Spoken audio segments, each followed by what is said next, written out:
우리 같이 읽어봅시다. 7절 8절 시작. 우리 중에 누구든지 자기를 위하여 사는 자가 없고 자기를 위하여 죽는 자도 없도다. 우리가 살아도 주를 위하여 살고 죽어도 주를 위하여 죽나니 그러므로 사나 죽으나 우리가 주의 것이로다. 아멘. 우리 8절만 한 번 더 읽어봅시다. 시작. 우리가 살아도 주를 위하여 살고 죽어도 주를 위하여 죽나니 그러므로 사나 죽으나 우리가 주의 것이로다. 아멘. 자, 오늘은 기독교 세계관 특강의 세 번째 시간입니다. 첫 번째 시간에는 그리스도인과 비전, 그래서 하나님이 우리 가운데 계획과 꿈을 가지고 계시다. 내 꿈을 꾸는 게 아니라 하나님이 이 땅에 나를 보내신 그 꿈을 꾸는 것, 그것에 대해서 배웠고, 두 번째 시간에는 그리스도인과 일에 대해서 배웠어요. 나를 그 일터에 보내신 것은 그냥 세상 일하면서 돈 벌고 먹고 살라고 보내신 것이 아니라 하나님이 우리 가운데 주신 문화 명령이 있다고 했었죠. 그래서 하나님이 만드신 창조물을 원재료로 해서 우리가 재배열하는 일들을 하고, 그것을 통해서 인류의 삶을 더 풍족하게 하는 모든 일들은 어떤 일이다? 천한 일이다? 거룩한 일이다? 거룩한 일이다. 우리가 하는 모든 일들은 거룩한 일이다. 이것에 대해서 배웠고, 오늘은 삶에 대해서 배웁니다. 그리스도인들은 그래서 어떻게 살아야 하는가에 대한 부분에 대해서 한번 배워보도록 하겠습니다. 이걸 넘겨놨어야 되는데, 자, 제가 여기 이제 칠판이 항상 제 오른쪽에 있다가 이쪽으로 바뀌어가지고 약간 첫 주라서 좀 어색해할 수 있어요. 그리스도인들은 왜 사는가? 그리스도인들을 떠나서 일단 사람들이 보통 왜 사는가? 다시 말하면 삶의 의미라고 할 수가 있을 텐데요. 이 삶의 의미를 사람들은 어떻게 이야기를 할까요? 만약에 여러분들이 믿지 않는 친구나 믿지 않는 가족들한테 너는 왜 살아? 당신은 왜 사십니까? 라고 물으면 뭐지? 이거 약간 나 욕하는 건가? 왜 태어났니? 뭐 이런 거 하는 건가? 아니면은 야, 태어났으니까 사는 거지, 그냥 사는 거지, 죽지 못해서 사는 거지, 너 왜 사는지 그런 생각하는 거 보니까 너 되게 한가한가 보다, 되게 심심한가 보다, 이런 식으로 우리가 보통 이야기하고 넘어가는 경우가 많아요. 왠지 알아요? 대답을 못해서입니다. 왜 사는지에 대해서 그 대답을 못한다는 거예요. 왜 대답을 못해요? 하나님을 모르기 때문에. 하나님을 모르면 왜 태어났는지, 왜 사는지에 대해서 알 수 없습니다. 우리는요, 하나님을 알기 때문에 하나님이 나를 지으셨다는 것도 알죠. 그래서 하나님이 나를 지으신 데는 그냥 지으신 게 아니고 지으신 데에는 목적이 있어요. 그리고 이 땅 가운데 우리가 배운 것처럼 보내신 이유가 있고 하나님의 계획이 있고, 그곳에 이 시대에 보내신 계획이 있다? 거기에 나의 삶의 이유가 있는데, 이거를 안 하고 하나님을 안 믿고 나는 왜 사는가? 라고 생각을 하면 답이 나와야 안 나와요? 안 나와요. 그냥 사는 거예요. 난 진화론적으로 보면은 세상 사람들처럼 생각하면 그냥 세포 분열해가지고 계속 분열하다 보니까 내가 태어난 것도 어떻게 우연히 태어난 존재 중에 하나인 거죠. 나의 삶에 어떠한 의미도 없습니다. 제가 아는 어떤 요즘에 뜨고 있는 유튜버 중에 천문학자인데 자신의 닉네임을 우주먼지라고 부르는 천문학자 있어요. 혹시 아시는 분 계세요? 자신의 닉네임을 우주먼지라고 부르는 천문학자입니다. 근데 자기를 왜 우주먼지라고 부릅니까? 먼지가 좋은 거예요? 좋은 게 아니죠. 근데 세상에 보면은요, 우주에 보면 떠다니는 그런 작은 먼지들 있잖아요. 그런 먼지와 나와 다릅니까? 사실 다르지 않다는 거예요. 똑같다는 거예요. 그 큰 우주, 끝없이 팽창하는 우주에서 나는 한낱 먼지와 같은 존재이고, 사실은요, 그 원재료는 똑같아. 왜냐면 우주가 계속 그렇게 분열하다 보니까 행성이 생기고 지구가 생기고 물이 생기고 뭐하고 그 안에서 인간이 생겼기 때문에 우주 먼지와 나와 다를 게 없다는 어떤 그런 겸손한 표현일지 모르겠지만, 사실은 겸손한 표현이기도 하지만 굉장히 허무하기도 하죠. 내가 그냥 우주 먼지랑 뭐가 다르냐 하는 거예요. 근데 우리는요, 우주 먼지가 아니에요.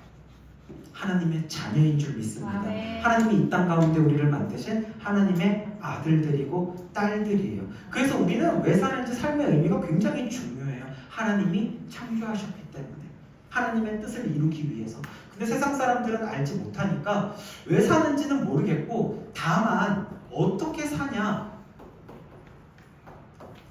이왕 태어난 거, 이왕 살게 된 거, 그냥 공통된 목표는 하나 갖게 돼요.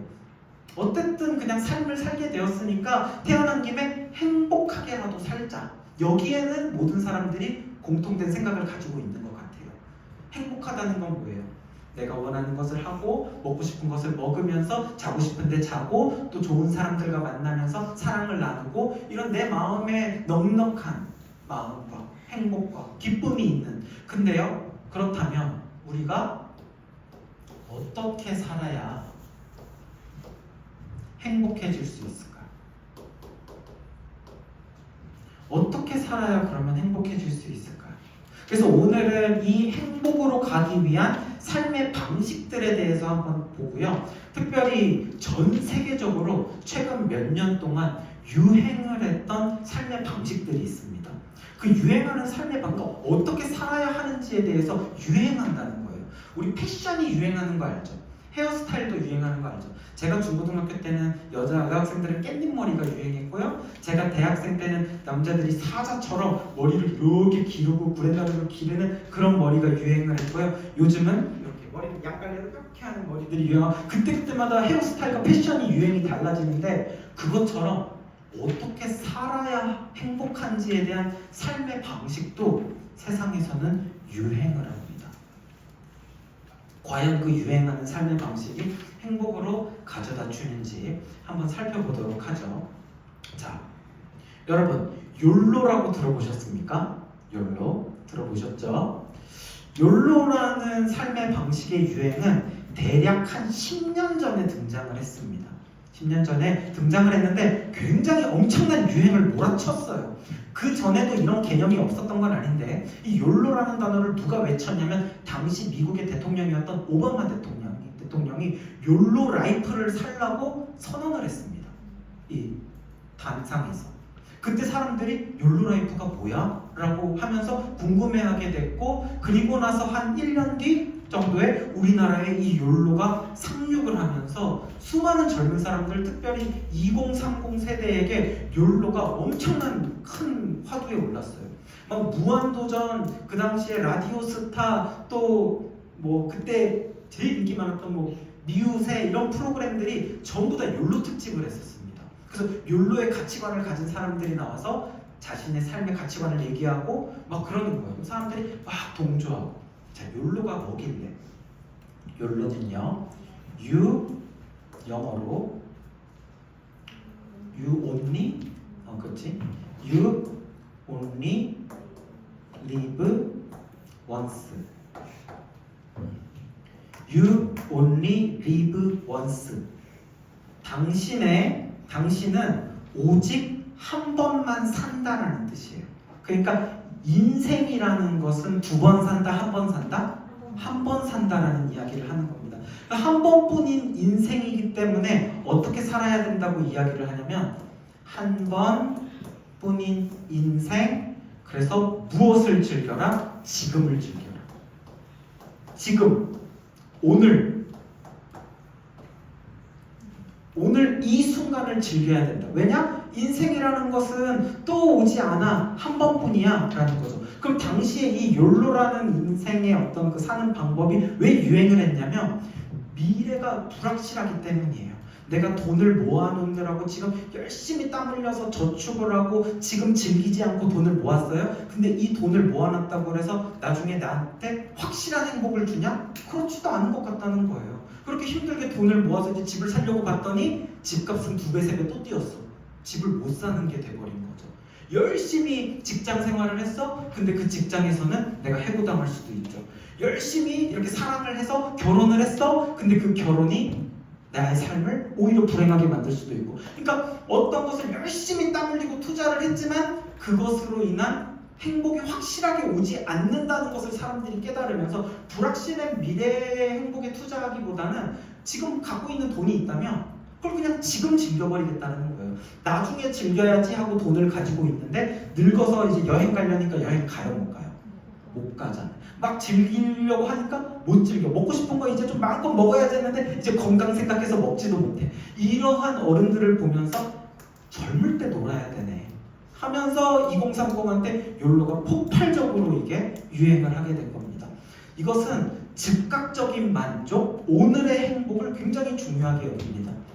즉각적인 만족과 오늘 당장의 행복, 이것을 중요하게 생각하고 앞으로 미래 어떻게 될 건지에 대해서는 어떻게 될 거야. 내가 뭐 죽게 하겠어? 라는 거죠. 한 번뿐인 인생. 이거를 굉장히 강조하는 거죠. 여러분, 교회에서 우리가 인생은 한 번뿐입니다 라는 이야기를 교회에서 들어보신 적 있으세요? 교회에서 쓰지 않습니다. 그런 말을 아예 쓰지 않는다고 봐도 돼요. 근데 당시에 크리스찬들도 예외가 아니었어요. 이 사상이 너무 강력하기 때문에 여기에 휘몰려가지고 한 번뿐인 인생 주님을 위해 살아야겠구나, 이런 식으로 막 자기 좌우명처럼 정하고 이 욜로와 나의 신앙관을 합쳐가지고 하는 사람들이 많았는데, 사실은 한 번뿐인 인생 내가 하고 싶은 대로 살면서 거기다가 주님만 갖다 붙이는 격이 돼버리는 거예요. 왜냐하면 우리의 삶은 한 번뿐이라고 말하지 않고 우리의 삶은 영원하다고 말합니다. 죽으면 끝납니까? 우리의 삶이? 죽으면 끝나지 않아요. 영원한 삶이에요. 우리는 영원한 삶을 살고 있고 예수를 영접하는 그 순간 그 영원한 삶은 시작된 거예요. 죽으면 영원히 시작된 게 아니라 우린 죽고 나서 천국에서 다시 부활할 것을 믿기 때문에 영원한 삶은 이미 시작됐죠. 그러니까 우리는 한 번뿐인 인생이라고 하지 않아요. 영원한 삶을 살아가는 거예요. 기본적으로 지금을 즐긴다는 것은 누구의 말도 듣지 않는다는 것을 전제로 합니다. 그래서요, 다른 사람들의 어떤 이야기를 들으면 결국은 내가 원하는 즐거운 걸 살 수 없죠. 내가 내 삶의 주인공이 돼서 내가 원하는 것을 하고 살아야 되죠. 당시에 2030 세대의 욜로 라이프에 대한 인식에 대해서 설문조사를 했을 때 욜로에 대해서 찬성, 긍정하는 사람이 84%. 엄청나죠.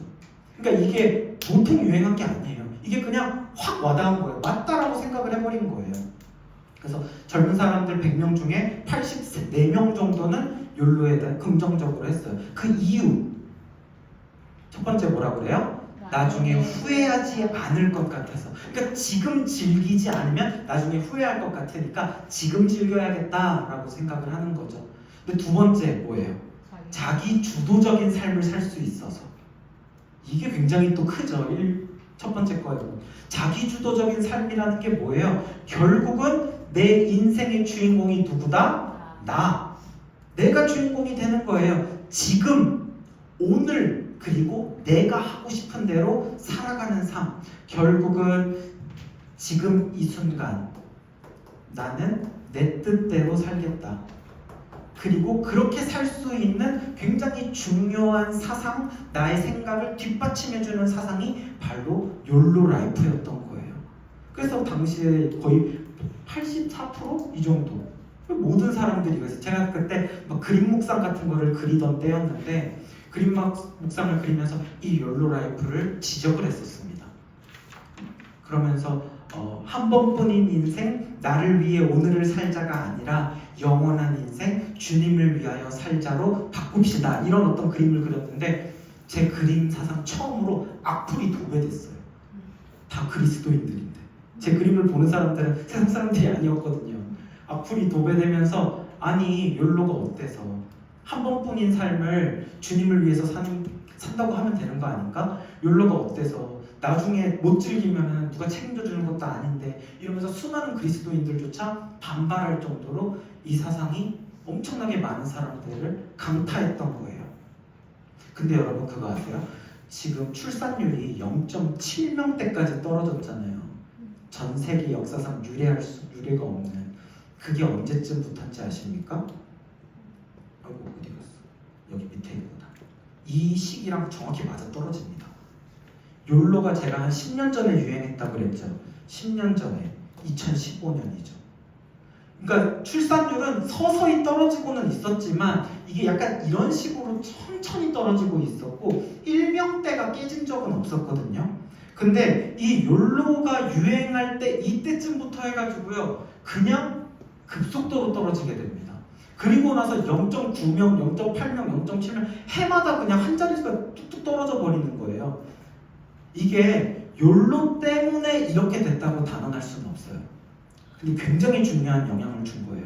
왜냐면요, 욜로라는 사상 자체도요, 그냥 아무것도 없는 상황에서 아무도 그렇게 생각하지 않는데 욜로 하고 나타나는 게 아니라 사람들이 그렇게 생각을 하고 있는데 이쪽으로 가는 게 맞는 것 같아. 왠지 나는 지금을 위해서 살고 싶어 라고 모두가 생각하고 있는데 머뭇거리고 있을 때 누군가가 깃발을 들고 욜로라고 써져 있는 걸 들고 봐, 이게 맞잖아 하고 이렇게 깃발을 들고 가면 사람들이 맞아 하고 가는 거예요. 그러니까 욜로라는 사상이 생긴 것도 사실은 그런 생각들이 저변에 깔려 있었던 세상. 그러나 욜로가 거기에다가 이제 신호탄을 탕 쏜 거죠. 그러면서 사람들이 영향을 받게 되고 이렇게 된 거예요. 그래서 그때 제가 당시에 10년 전, 한 7, 8년 전 욜로와 관련된 기사들을 봤어요. 이런 기사들. 그 기사들에서 밑에 이제 댓글이 있을 거 아니에요. 이런 기사에. 다들 욜로가 맞다고 생각을 하는데 이런 삶을 살려면 결혼하면 안 된다라는 이야기가 있는 거예요. 결혼하고 자식 낳으면 욜로를 즐길 수가 없어. 그렇잖아요. 나는 지금 내가 하고 싶은 걸 해야 되는데 만약에 내가 하고 싶은 게 더 돈을 버는 거야. 내가 하고 싶은 게 더 꿈을 위해서 사는 거야. 더 노는 거야. 여행을 가는 거야. 더 배우는 거야. 그러면 공부하고 자식을 낳고 키우면 일단은 이게 어느 정도 제약을 받을 수밖에 없잖아요. 그러니까 욜로 라이프를 위해서는 결혼과 출산을 못하는 상황이 생기는 거죠. 그러면서 자연스럽게 출산율이 떨어지는, 사람들의 삶에 적은 영향을 끼친 게 아닙니다. 내가 하고 싶은 것을 하기 위해서 사람들은 욜로를 택하게 돼요. 근데 여러분, 욜로의 유행이 오래 갔을까요? 오래 가지 않았을까요? 오래 안 갔어요. 지금 어디서 욜로 얘기하는 거 들어보셨어요? 전혀. 누가 욜로라는 말씀은 너무 구식이야. 그때요, 제가 기억하는데 제가 살던 동네에 어떤 네일샵이 열렸는데 욜로 네일샵이 열렸어요. 그러니까 간판을 네일샵을 열면서 가게 이름을 욜로라고 지었다고요. 그러니까 그때 너무 트렌디했고 욜로라는 단어가 사람들, 그 사람에게 특히나 인생의 지표가 되었나 봐요. 그래서 욜로 네일샵 했는데 아마 간판 이름 바꾸지 않았을까 싶어요. 그래, 유행에 따라가면 조금만 지나면 구식이 돼버리는 거예요. 그거는 영원한 진리가 아니니까. 욜로는 정말 오래가지 않았습니다. 2년 정도 지나고 나서 욜로족이 다 사라졌습니다. 그리고 나서 새롭게 나타난 유행 들어보셨습니까? 워라벨이라는 유행이 등장을 하게 됩니다. 욜로는요 2년 정도 하니까 마음대로 사는 인생, 그동안 모아둔 돈을 펑펑 물 쓰듯이 쓰니까 어떻게 되겠어요? 빈털터리가 되는 거예요. 내가 하고 싶은 게, 일하는 게 하고 싶진 않을 거 아니에요. 일을 안 하고 멈추고 막 놀고 막 그렇게 하다 보니까 이거 문제 있는데 멈추게 된 거죠. 일을 해야 돈을 벌고, 돈을 벌어야 또 원하는 걸 할 거 아니에요. 그러면서 나온 그 중간쯤에서 타협을 하게 된 어떤 삶의 방식인데요, 원은 워크, 라는 라이프, B는 밸런스. 그래서 이거 무슨 뜻이냐면 일과 삶의 균형, 일과 삶의 균형을 맞추는 거에 워크 라이프 밸런스에 앞장한다서 워라벨이라고 합니다. 그래서 여기 그림을 보면은 일이 있고, 나의 인생에 있어서 일이라는 게 있고 또 삶이라는 것이 있는데 이 워크와 라이프의 밸런스를 맞추겠다는 거예요. 근데 이 삶이라는 게 뭘 말하는 걸까요? 사실은 이게 아까 그 욜로에서 하고 싶었던 거죠. 근데 욜로처럼 완전히 내가 하고 싶은 대로 하고 싶은 것만 하면서 살 수는 없다는 것을 현실적으로 깨달아서 이게 완전 현실판 욜로인데요. 결국은 이게 내가 하고 싶은 것을 완전히 포기는 해요, 못해요? 못해. 포기는 못하고 그 대신 다 하지는 못해도 조금이라도 하자라는 겁니다. 그래서 현실적인 버전의 욜로 워라벨이 등장을 했고요. 요즘에도 워라벨이라는 용어는 쓰입니다. 이게 처음 쓰인 거는 한 7, 8년 정도 전인데 지금도 워라벨이라는 용어는 쓰여요. 최신 기사에도 있을 정도로요. 그래서 사람들이요, 이전에는 하루의 시간을 이렇게 봤을 때 아침에 일어나서 회사 가서 퇴근하기 전까지 너무 못 그렸다. 퇴근하기 전까지 대부분의 시간에 일을 하죠. 그리고 집에 와서 조금 이제 씻고 TV 보고 피곤하니까 또 일하러 가야 되니까 일찍 자야 되고, 요게 내 삶이 요게 전부인 거 상황이 돼버린 거죠. 그러니까 워크 라이프의 밸런스가 맞아요, 안 맞아요? 안 맞아요. 그러니까 이런 인생 난 우리 아버지 어머니 시대처럼 살고 싶지 않아 라는 거예요. 그렇다고 일을 아예 안 할 수는 있어요, 없어요? 없죠. 그러니까 어떤 직장을 원하기 시작하냐면 조금 늦게 출근하고 조금 일찍 퇴근하는 그런 일을 하고 싶어 합니다. 그래서 일찍 퇴근을 해서 나머지에는 해지기 전에 퇴근을 해서 하지 못했던 좀 업무도 보고 가족들과 함께 식사도 하고 연인들과 좀 저녁 데이트도 하고. 그러니까 이전에는 이렇게 일이 많았던 게 뭐예요? 야근도 있고 막 추가 근무도 있고 하는 일이 많은데 그것들을 다 해야 했어요. 왜? 돈을 많이 벌어야 되니까. 왜 돈을 많이 벌어요? 내 미래에 투자를 해야 되니까. 근데 지금은 미래에 대한 투자가 이렇게 되면 있을까 없을까? 없어요. 이렇게 해가지고 벌면은요 사실은 많이 못 법니다. 지금 살 수 있는 정도 현상 유지밖에 안 되는 거죠. 그럼에도 불구하고 난 이걸 택하겠다. 적게 벌고 많이 내 삶을 즐기면서 살겠다. 결국은 내가 원하는 삶을 포기해요, 못해요? 못해요. 포기하지 못하고 살아가는 모습이 사실은 워라벨입니다. 근데 여러분, 이게 성경적으로 보자면은요, 저는 이런 생각도 하게 됩니다. 이렇게 일만 하면서 살아가고 삶의 어떤 그런 휴식과 이런 것들을 즐기지 못하는 것, 하나님이 그렇게 기뻐하시진 않을 것 같아요. 하나님은 우리를 만드실 때 일의 노예가 되어가지고 막 불행하게 괴로워하면서 살기를 원하시진 않았을 거예요. 하나님은 우리가 일에 매몰되는 것보다도 맛있는 것도 먹고 또 즐거운 시간을 가족들과 누리고 그런 행복한 시간을 휴식도 충분히 취하면서 적절하게 일과 나의 삶이 유지되면서 내가 그렇게 행복하게 살기를 주님은 원하실 거란 말이죠. 그래서 저는요, 이 워라벨이라는 것은 욜로보다는 훨씬 낫다고 생각하고요, 성경적으로 접근할 수도 있다고 봅니다. 그런데 뭐가 문제냐? 우리는요, 일해도 삶을 살아도 다 무엇을 위해서 해야 되냐면 일해도 주를 위해서 하는 것이고 삶을 살아도 주를 위해서 살아야 됩니다. 믿습니까? 그래서 주를 위해서. 이 모든 것들이 무엇 안에서 가능하냐면 하나님 안에서 가능한 거예요. 그래서 일을 하더라도요, 그것이 막 돈 벌고 먹고 살려고 일하는 것이 아니라 그 안에는 하나님이 나를 보내신 곳에서 하나님의 꿈을 이루기 위해서, 그리고 쉼을 취하더라도 하나님이 주신 마음껏 그 자연을 누리면서 자연을 보면서 기뻐하고 한강에 가서 산에 가서 기뻐하고 주님께서 주신 자연의 식물들을 먹으면서 또 감사하고, 그러면서 주 안에서 할 때 이것이 의미가 있다는 거죠. 그래서 우리는 오늘을 살던 워라벨을 살던 우리가 오늘 나를 위한 삶을 살 것이 아니라 영원을 살아야 하고 누구를 위하여서? 하나님을 위하여서, 주를 위하여서 사는 삶이 되어야 하는 줄 믿습니다. 균형 잡힌 거 굉장히 좋아요. 근데 일도 삶도 먹든지 마시든지 무엇을 하든지 다 누구의 영광을 위하여라? 하나님의 영광을 위하여라. 그러니까 먹든지 마시든지 일하든지 자든지 무엇을 하든지 하나님의 영광을 위해서 하는 삶, 그 안에서 워라벨을 하는 거 저는 괜찮다고 생각합니다. 그런데 워라벨도요. 지금 막 엄청나게 열풍이 있지는 않아요. 그러니까 좀 식었어요, 많이. 아이고, 이 자리를 바꿨더니 잠깐만요.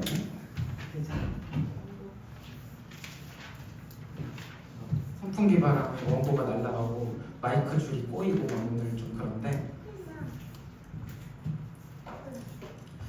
자, 워라벨도 그렇게 끝까지 가지 않고 그 다음 나타난 유행이 있습니다. 자, 들어보셨어요? 소확행이라고. 여러분 만약에 들어보셨으면 굉장히 트렌디한 사람. 소확행이 이제 가장 최근에 유행했던 거예요. 한 워라벨이 한 2, 3년 정도 또 유행을 하고 나서 결국은 욜로도 워라벨도 실패하게 되니까 이번엔 삶의 방식으로 새로운 소확행이 나타났습니다. 이거는 뭐냐면 소소하지만 혹은 작지만이라고도 말합니다. 소소하지만 확실한 행복을 추구하는 사람들이 소확행이라고 이야기를 하기 시작해요. 이 소확행이라는 단어는 그 일본의 소설가 무라카미 하루키라고 있어요. 그 사람이 오래전에 80년대에 쓴 책에서 처음 나왔던 용어거든요. 근데 이게 묻혀 있다가 이제 시대의 흐름이 맞으면 그게 다시 이렇게 끄집어 올려지는 거예요. 그래서 작지만 확실한 행복을 추구하는 삶을 이야기를 하는 건데, 우리가 아까 이야기했듯이 주택을 구입한다든지 취업을 한다든지 결혼을 한다든지 이런 것은 분명히 나에게 큰 행복을 가져다 줄 수는 있지만, 아까 말했듯이 그런 큰 행복이 확실한 행복이에요, 불확실한 행복이에요? 불확실한 행복이잖아요. 취업과 결혼과 주택 구입이 나를 더 불행하게 할 수도 있잖아요. 근데 확실한 행복, 소소하지만 그게 어떤 게 있냐면, 예를 들면 갓 구운 빵을 이렇게 찢을 때 그때 느껴지는 그 행복, 너무 소소하죠. 이런 거예요. 그 다음에 서랍을 딱 열었는데 어제 가지런히 내가 정리해놓은 속옷을 보는 거예요. 기분이 좋아. 그리고 내 무릎에 올라와 있는 이 고양이를 쓰다듬으면서, 정말 소소하니까 그지없어요. 어떻게 보면 정말 하찮은 거죠. 그러나 이 행복은 확실한 행복이라는 거예요. 불확실하지 않다는 거예요. 그러니까 이러한 작지만 확실한 행복을 추구하면서 살아가자라는 게 돼버린 겁니다. 이것을 추구하는 삶이 생기기 시작했어요. 욜로도 실패했고 워라벨도 실패를 하니까 점점 기대치를 낮추다가 이제는 더 기대치를 낮춰. 그러니까 행복이라는 것을 붙잡으려고 했어요.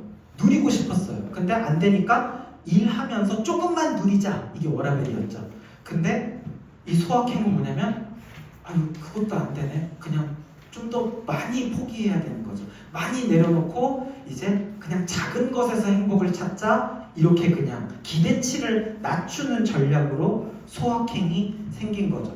그래서 당시에 이제 소확행에 대한 또 설문조사가 있습니다. 사람들이 이 시대마다 이렇게 엄청 휩쓸리는 게 보여요. 2030한테 어떤 게 가장 자기한테 맞다고 생각하냐 했을 때 아직도 욜로가 조금 있어. 20% 정도. 원래는 몇 프로였지 아까? 80%가 넘었죠. 근데 이제는 20%로 확 줄었죠. 그리고 워라벨이 좀 있고 소확행이 제일 많아. 가장 중요하게 생각하는 행복 키워드 소확행이다 라고 이야기를 하는 거예요. 소확행에 대해서도 공감한다, 그런 삶을 살아야 된다라고 사람들이 생각을 하는 거예요.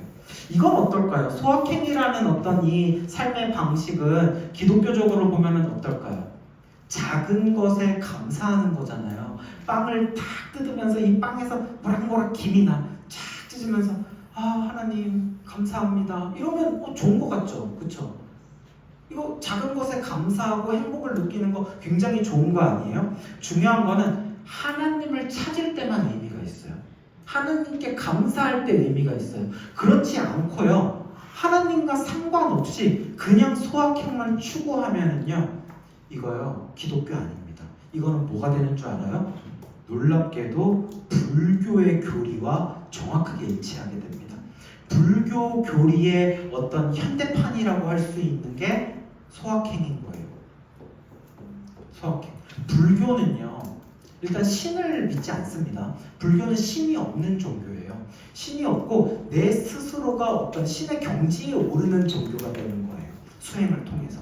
그게 불교인데, 불교는요 우리가 삶에서 고통을 느끼는 이유를 뭐라고 생각을 하냐면 그냥 인생이라는 게 원래 고통스러운 거기 때문이라고 이야기를 해요. 인생은 이렇게 살아도 저렇게 살아도 원래 인생은 고통스러운 거다. 그래서 인생이 고통스러운데 왜 고통스럽냐? 우리가 집착을 하기 때문이다. 욕심을 내기 때문이다. 무언가에 대해서 막 어떻게 대단한 기대를 하기 때문이다. 그래가지고 막 유명한 스님들한테 가가지고 막 이렇게 상담받고 하는 막 그런 유튜브 방송 같은 거 보잖아요. 남편 때문에 너무 힘들어요. 자식 너무 때문에 너무 힘들어요. 그러면 그 앞에서 이제 연설하고 상담해주는 스님들이 하는 이야기에 이제 공통된 내용이 뭐냐면 원래 그런 거니까 기대를 하지를 마라. 남편한테 기대를 하지를 마라. 이런 거예요. 기대를 하면 고통스럽다는 거죠. 기대하지 마. 집착하지 마. 라는 거예요. 그렇게 해서 하면 그나마 덜 고통스럽다는 거죠. 덜 고통스럽고 그나마 좀 평온하게 살 수 있다는 거예요. 기대치를 왕창 낮춰버리면 평안하다. 그래서 예전에 그 무소유라는 책이 굉장히 인기가 많았어요. 베스트셀러.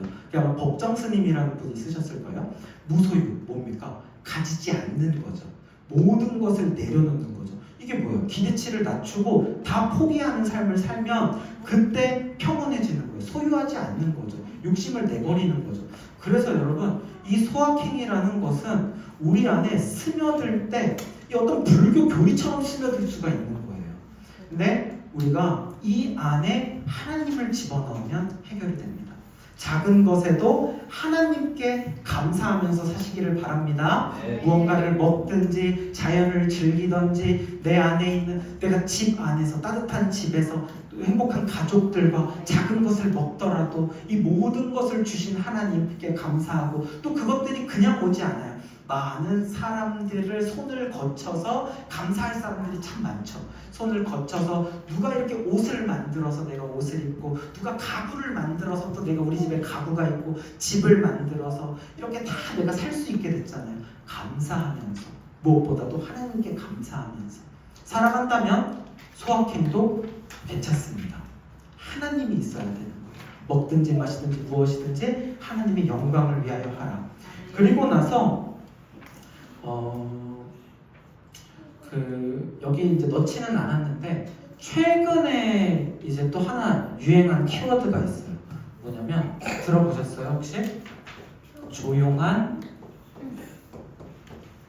사직이라는 키워드가 있습니다. 이게 검색해보면 가장 최근에 유행하는 트렌드로 많이 나와요. 들어보신 분? 제가 제일 트렌디하네요.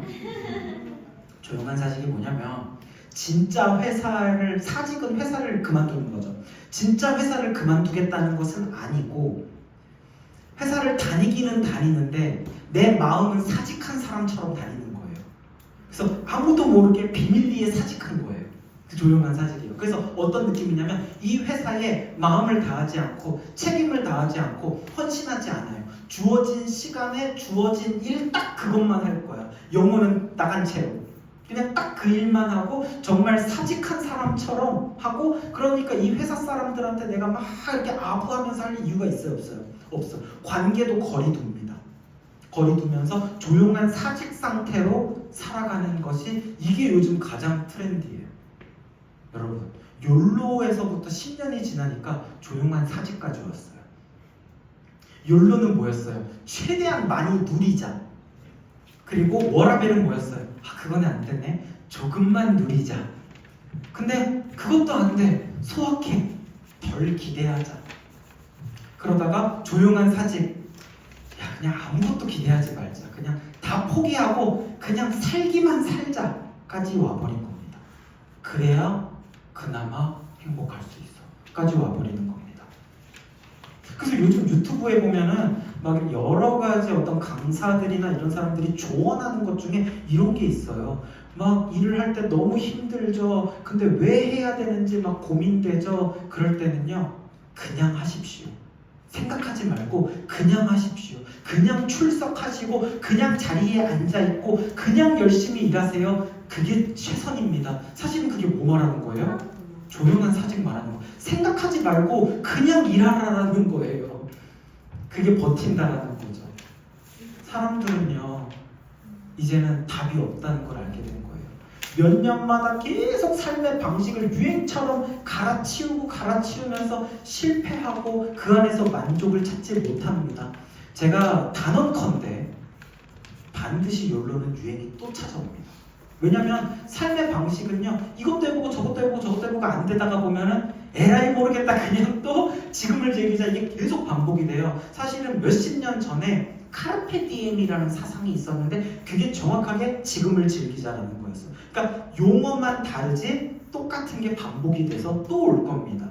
그러나 사람들이, 이렇게 세상 사람들은 그때마다 어떻게 살아야 될지를 모르니까 유행 따라서 그냥 휘청거리면서 살지만 그리스도인들은 다르게 사는 줄 믿습니다. 그리스도인들은 그럼 어떻게 살아야 돼요? 자, 우리 오늘 말씀 같이 한번 읽어봅시다. 시작. 우리 중에 누구든지 자기를 위하여 사는 자가 없고 자기를 위하여 죽는 자도 없도다. 우리가 살아도 주를 위하여 살고 죽어도 주를 위하여 죽나니 그러므로 사나 죽으나 우리가 주의 것이기로다. 아멘. 살아도 누구를 위하여? 주를 위하여. 죽어도 누구를 위하여? 주를 위하여. 사나 죽으나 우리가 누구의 것? 주의 것이로다. 이것이 그리스도인들의 믿음의 고백입니다. 나는 주님이 만드셨고 나에 대한 소유권이 누구에게 있어요? 하나님에게 있어요. 하나님에게 있다라는 것은 또한 나의 삶을 주님께서 책임져 주시기도 한다라는 거예요. 그래서 여러분, 하나님을 믿는다는 게 여러분 뭔지 아세요? 교회 다니는 사람들은 하나님을 믿잖아요. 그거는요, 하나님의 존재를 믿는다는 것만 얘기하는 게 아닙니다. 하나님의 존재를 믿는 것, 하나님이 살아계신 분인 것을 믿는 것은 기본이고요, 당연한 거고요. 하나님을 믿는 것의 핵심은 뭐냐면 하나님이 나의 주인임을 믿는 것, 이것이 하나님을 믿는 것의 핵심입니다. 교회 다니는 사람들인데 하나님이 나의 주인임을 믿지 않고 그냥 하나님이 존재하는 것만 믿고 있다면요, 아직 그거 기독교 신앙 깊이 들어간 거 아니에요. 아직 수박 겉핥기만 하고 있는 겁니다. 말씀해 보세요. 뭐라고 되어 있었어요? 사나 죽으나 우리가 누구의 것이라고요? 주의 것. 자, 우리 따라해 봅시다. 하나님을 믿는 것은 하나님이 나의 주인임을 믿는 것이다. 하나님이 나의 주인임을 믿는 것이다. 한 번 더. 하나님을 믿는 것은 하나님을 믿는 것은 하나님이 나의 주인임을 믿는 것이다. 하나님이 나의 주인임을 믿는 것이다. 많은 그리스도인들이 그리스도인으로 살면서도 힘이 없고 능력이 없고 기쁘지 않고 평안하지 않게 살아가요. 왜 그렇게 살아가는지 아세요? 수박 겉핥기로 믿어서. 그냥 하나님이 살아계신 것까지만 믿어요. 하나님이 나의 삶의 주인으로까지 받아들이지 않아요. 근데 하나님이 나의 삶의 주인임을 믿는 삶을 살 때 그때부터 완전히 삶이 바뀌기 시작합니다. 어떻게 바뀌냐면 이것이 나의 삶이라고 해볼게요. 나의 인생이에요. 나의 인생일 때 우리는 보통 인생의 주인이 누가 돼서 살아가요? 나. 이게 나의 삶의 왕의 의자라고 해볼게요. 왕좌. 그 왕좌에 내가 앉아있고 하나님은 주일에만 믿는 거예요. 하나님은 밖에 있습니다. 인생 밖에. 그래서 내가 나의 삶을 주도합니다. 일을 해도 삶을 살아도 나를 위하여 일하고 나를 위하여 휴식하고 그렇게 살면서 살다 보면 나의 어떤 재정이나 관계나 이런 여러 가지 감정이나 이런 여러 요소들이 있죠. 근데 여러 요소들이요, 혼란스럽습니다. 그러한 것들이 흩어지게 되고요, 어지럽게 되고요. 그래서 내가 주인공이 되어서 살아가다 보면 욜로 했다가 소확행 했다가 워라벨 했다가 그냥 뭐 조용한 사직 했다가 막 이렇게 저렇게 하면서 그 삶이 흩어지고 그냥 혼돈 속에 살아가게 됩니다. 그런데 하나님의 말씀대로 이 나의 삶에 있어서 이 왕의 자리에 하나님을 앉혀드리고 내가 밖으로 나가는 건 아니에요. 나는 그 밑으로, 하나님 밑으로, 하나님과 동행하되 하나님의 말씀 쫓아서 살아가게 되면 내 삶의 재정과 관계와 삶의 모든 감정과 휴식들이요 하나님 안에서 질서를 이루게 돼요. 어떻게 살아야 될지 모르겠어서 유행 따라 산단 말이에요. 어떻게 살지 모르니까 제일 목소리 큰 사람 따라가는 거예요. 근데 그게 아니라 우리는 무엇이 있어요? 하나님. 무엇이 있어요? 말씀이 있으니까 말씀 안에 어떻게 살아야 하는지 그 질서가 정리가 돼 있단 말이죠. 그러니까 이것은 시대가 바뀐다고 유행 따라 변해요, 안 변해요? 안 변해요. 세상 흔들리고 사람들 다 변하여도 나는 주를 섬기리. 아멘. 하나님께서 나의 삶의 중심이 될 때 우리의 삶은 그 안에서 마음과 삶이 질서 안에서 딱 정돈된 삶을 살아가게 되고 그것이 자연스럽게 행복이라는 열매로 드러나게 됩니다. 그래서요 여러분 아까 나왔던 그런 삶의 방식들 몇 가지 있었죠. 욜로, 워라벨 이러한 것들은 무엇을 쫓아가면서 사냐면 행복 자체를 쫓는 거예요. 행복 자체가 목표가 돼서 난 행복해야 돼. 행복하려면 이렇게 해야 돼. 행복해야 돼. 이렇게 행복 자체를 목표로 돼서 쫓아가면 행복은 잡을 수가 없어. 행복이 멀어지게 됩니다. 근데 우리가 행복 자체를 쫓는 것이 아니라 하나님을 쫓아가게 되면 행복은 자연스럽게 다가오게 됩니다. 따라합시다. 행복을 쫓으면 행복이 멀어지고 하나님을 쫓으면 행복이 다가온다. 네. 그래서 이렇게 내가 주인 돼서 살아가면은요 이거랑 비슷해. 나무를 만약에 만드는데 나무를 심는데 열매 맺는 것에 너무 집착을 하는 거예요. 그러면은 나무 뿌리에도 신경 안 쓰고 줄기에도 신경 안 쓰고 이파리에도 신경 안 쓰고 그냥 무조건 열매만 맺겠다라고 하면 결국은 어떻게 해요? 이 뿌리랑 이런 것들이 다 썩어요. 열매를 맺지 못해요. 근데 열매 자체에 집중하지 않고 나무를 잘 키우는 겁니다. 그래서 건강하고 튼튼한 뿌리가 있는 건강하고 튼튼한 나무를 만약에 만든다고 해볼게요. 그러면 열매가 맺어질까요? 안 맺어질까요? 자연스럽게 열매가 주렁주렁 맺어지는 거예요. 이것과 마찬가지입니다. 우리가 행복 자체를 목적으로 두지 않고 우리의 삶의 기준 되시는 나의 삶을 만드신 하나님을 쫓으면 행복은 자연스러운 열매로 주렁주렁 맺게 되는 줄 믿습니다. 네. 그래서 오늘 말씀을 정리하면서 나의 삶은 내가 주도권을 갖는 것이 아니라 하나님이 주도권을 가져야 돼요. 내가 살아가는 이유는 하나님이 나를 지으셨기 때문에 어떻게 살아야 행복한가? 하나님을 쫓으며 살아가시기를 바랍니다. 하나님이 나의 삶의 주인 되셔서 참된 믿음으로 살아가면서 행복의 열매를 누리는 저와 여러분들 되시기를 주님의 이름으로 축복합니다. 자, 이 시간에 우리 말씀 기억하면서 함께 찬양 부르고 기도하겠습니다. 세상 흔들리고 사람들 변하여도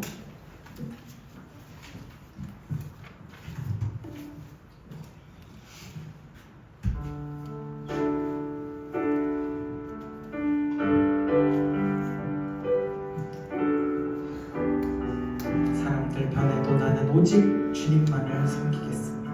세상 흔들리고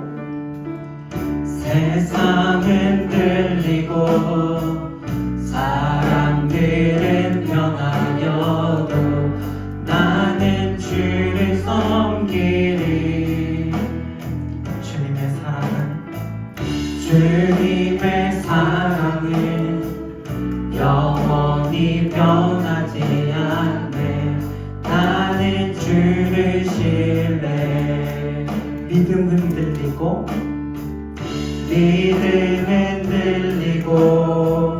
사람들 주를 떠나도 나는 주를 섬기리.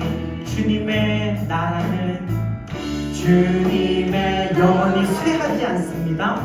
영원히 쇠하지 않네. 나는 주를 신뢰. 아멘. 오직 믿음으로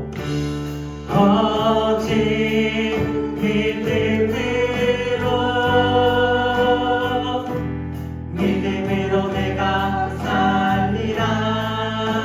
아멘. 오직 믿음으로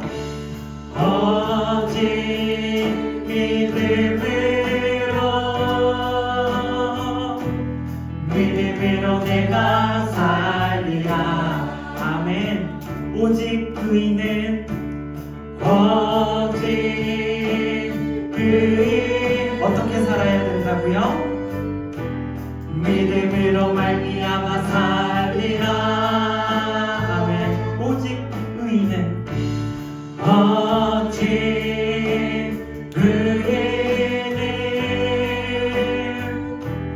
믿음으로 말미암아 살리라. 아멘. 의인은 믿음으로 사는 거예요.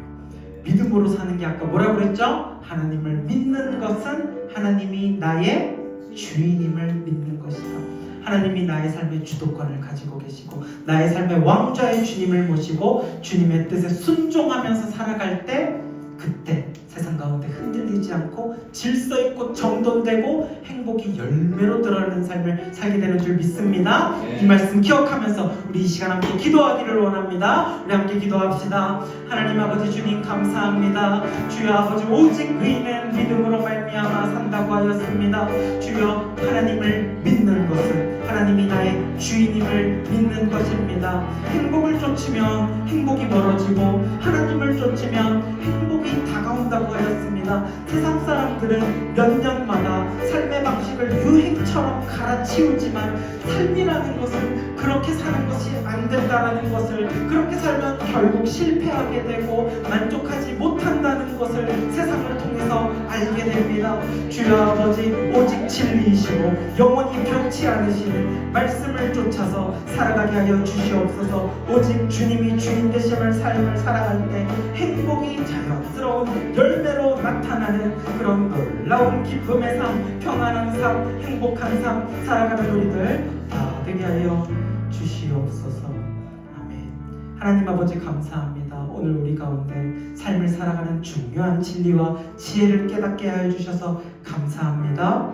행복하기 위해서 행복 자체를 붙잡는 것이 아니라 하나님을 쫓아가고 기도와 말씀을 더욱더 시간을 늘리고 하나님과 동행하며 함께하며 순종하는 삶을 살아갈 때, 즉 하나님이 나의 주인임을 믿으며 살아갈 때 행복은 열매처럼 자연스럽게 나타나는 것이라 하였사오니 주여 하나님을 참된 믿음으로 나의 주인임을 믿으며 살아가는 우리들 다 되게 하여 주시옵소서. 감사드리며 예수님의 이름으로 기도합니다. 아멘. 이제는 예수 그리스도의 은혜와 하나님 아버지의 사랑과 성령님의 교통하심이 하나님이 나의 주인이심을 믿으며 행복이 열매로 나타나기를 사모하는 예배자들의 머리 위에 지금부터 영원토록 함께 하시기를 간절히 축원하옵나이다.